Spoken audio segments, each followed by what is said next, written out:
Hey, this is James with the PeopleMoversGuide.com, coming to you and giving you some information on I Drive with Uber. I Drive with Uber, there's a lot of questions and a lot of information that a lot of people want to ask or searching for before they go out and drive with Uber. Just to give you a glimpse of one of the emails I received with my personal email, and give me a second here. I'm going to give you a little tour. So they're talking about payment rewards here. Free Uber rides, Uber payment rewards. Uber's loyal program partnership. So you got a lot of information here that you can read up on. But I know the most interesting facts and information that people often ask for, especially those that are looking for information on why they should drive with Uber, how much they can make, what are the hours that are best to drive with Uber. Right here, you're looking at Uber destination filters. I want to talk about Uber destination filters because Uber destination filters works really good. I utilized it the last couple of weeks. Something new to me because I usually go with the flow and just drive until I'm tired and then come home. But I find that utilizing the Uber destination filter is really unique, especially when I get stuck in Santa Monica and I live in Rancho Cucamonga. I can set the filter to Rancho Cucamonga from Santa Monica, and I can start picking up rides. The other night, for instance, I was in Santa Monica. I set the destination filter for Rancho Cucamonga, and I picked somebody up in Santa Monica, took him to downtown LA, and made money, so I'm not losing gas. I picked up another ride from LA to Whittier, and then I picked up another ride from Whittier to Pomona, and then a ride from Pomona to Ontario. And from Ontario, it's just a matter of 5-10 minutes away from my house. So technically, I did make money making my way back home, not burning my own gas and not wasting any time. And this way I was able to go out into LA, make money there, and come back with the Uber destination filter. And it's really simple to use. Like I said, you just punch in where you want to go, and it calculates from where you're at, and it only gives you calls going in that direction. You will not pick up any other calls going in any other direction or taking you away from the direction that you want to go if you're planning to call it a night. Okay? So I covered that right there. Uber Fuel Finder. On the app, you guys will notice you will see little gas pumps on the GPS on the Uber apps. Those GPS, all you have to do is click on it and it'll tell you exactly where the gas station is. The nearest gas station is to you. It'll give you information and it'll direct you how to get there. And it'll GPS you there to the gas station. Say you're running low on gas and you need a gas up. So that's another good tool that you can use on the Uber app. Okay. And that's all in what is Uber Fuel Finder. How does Fuel Finder work? Okay. Dash cam apps for Uber drivers. Dash cam apps work really good.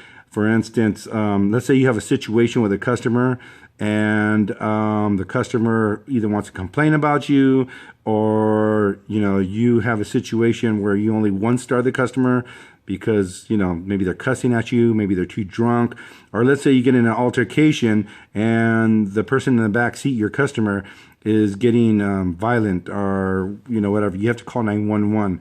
And then it comes down to a he said, she says. With the dash cam, it's really great because you get to record everything that's going on. So in the event you do have to call 911 with a customer that is getting irate and violent with you or aggressive with you, you can use that as evidence and show the police officers, this is what really happened. Tape doesn't really lie. So dash cams are really good because this way you can go ahead and report, and you can go ahead and document incidents and situations that are going on to cover your butt, cover your back, and cover your ass. Okay, and it's really important because when it comes down to it, if you don't have a dash cam, it's he said, she said. and you're going to sit there for hours while they figure out who did what to who started what, who initiated, whatever it may be, whatever the complaint may be or whatever the situation may be. It's always good. I mean, law enforcement does it. They have dash cams too as well to show what's going on. So if it's good enough for law enforcement, it's definitely good enough for Uber. Okay, so let's go down here. And you got dash cam apps. It gives you some information. You got links. And then it gives you some information on how much do Uber drivers make in Tucson. I live in California, so this doesn't apply to me. But some of you guys that may be reading this or watching this vlog, may find this useful. Okay. So if you look on there, it shows resources for rideshare, Tucson Uber salary. It talks about a little thing, and you can click on where it says read more, and it gives you more information. You go down here, you got Uber London UK car, your requirements. And this is just when you're going to go ahead and you've been driving for Uber or you want to drive for Uber. It tells you what the requirements are and what kind of vehicles are accepted. Okay. And go ahead and click on that too as well, because I'm not sure what kind of car you have. Or if you're already a driver and you want to make sure that your car is updated, this is a good information right here. But this right here only applies in London, not really here. Uber UK, car requirements, it goes through that there. Gives you some more information, acceptable vehicle models. Pretty much I find that if your car, and this is what I've been told by Uber, but if right now we're in 2016, your car can't be any older than 10 years, I believe. Got to double check me on that. So, but if you have a 2006, 2007 or up, you're really safe. Myself, I got a 2014. Just that way I'm super safe. The newer the car is, the better your odds are. The cleaner the car is, the better your odds are. You always make sure your car is clean and up to date with your tags, insurance, all your documents. Make sure your driver's record's clean. All that information right there too as well. So that's some more information right there. Let me scroll back because I want to show you guys something real quick in regards to pay rate. So we go down here. How much do Uber drivers? We click on more. And there we have some of the information here where it shows what the salaries are, how much you can make, approximately $34,414 per year. And this is just in the Tucson area, but it varies in different areas.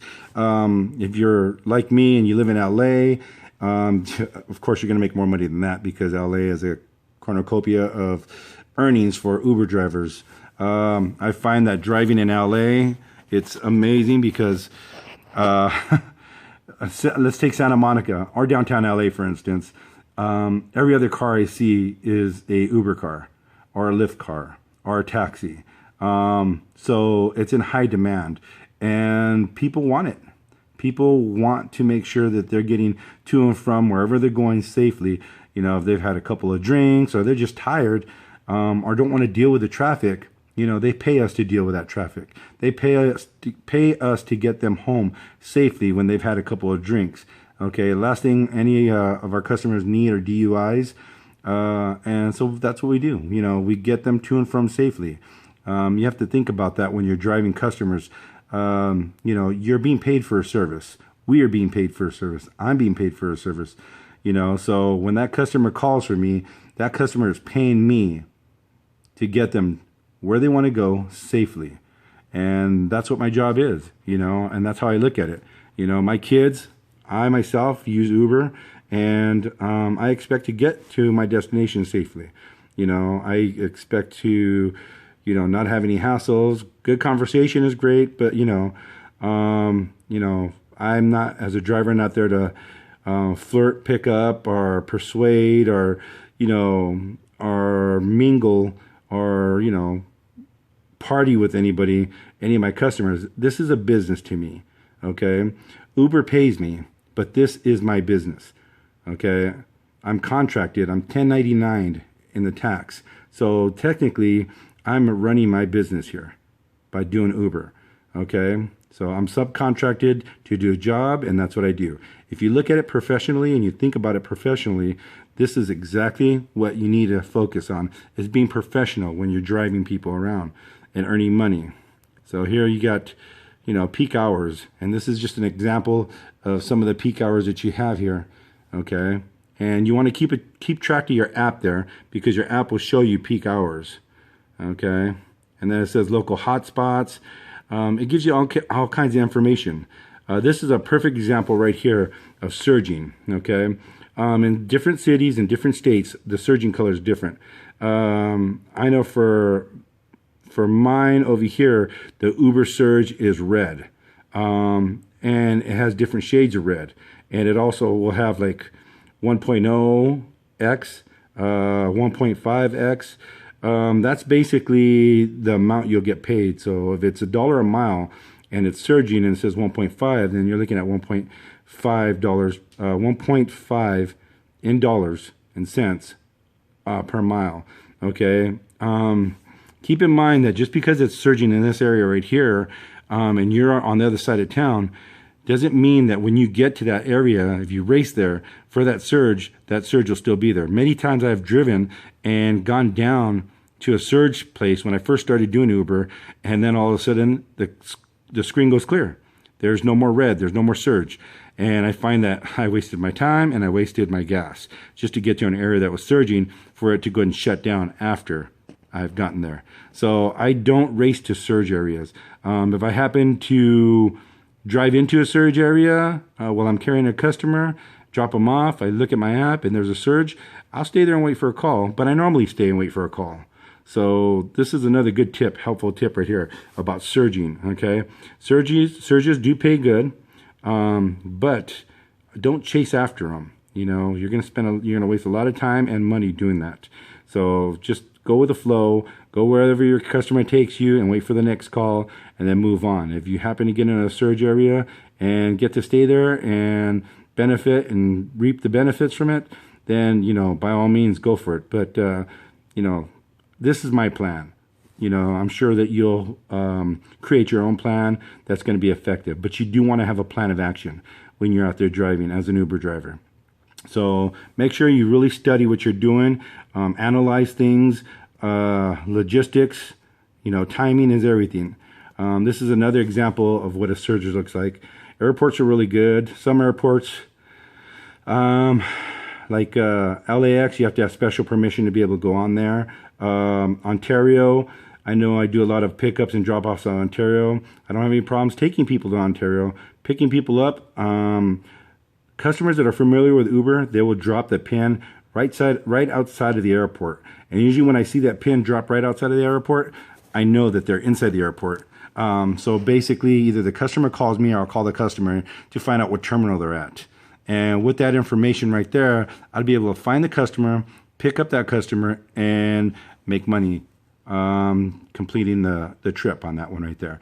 Instead of sitting there wondering where my customer is at and canceling out the ride, you never know where that customer is going to go. That customer may be getting a ride in Ontario and may need to go to Redlands or Palmdale or Victorville. And, that's a pretty long ride right there. You're looking at anywhere from 50 to $100 right there, depending upon if it's a surge or non-surge moment. So you really don't want to lose out on those long rides. I love those long rides. Some drivers don't appreciate them because they don't want to get stuck in a far area. But again, there's opportunities to get those long distance rides, and you can also get rides back in by punching in the navigation to bring you back home while making money. Okay, so let's go down a little bit more there. And these are just some of the tips right here. Uber does offer cars for their drivers. I personally, I've heard some good stories about it, and I've heard some bad stories about it, so I personally won't promote it. It would be something that I would suggest that you do some research in before you do commit to something like that, and make sure you know what you're getting into. I bought my car. I utilize my own vehicle for driving, so It's up to you. I won't promote it, and I'm not gonna, discredit it either. So it's like I said, it's just a matter of you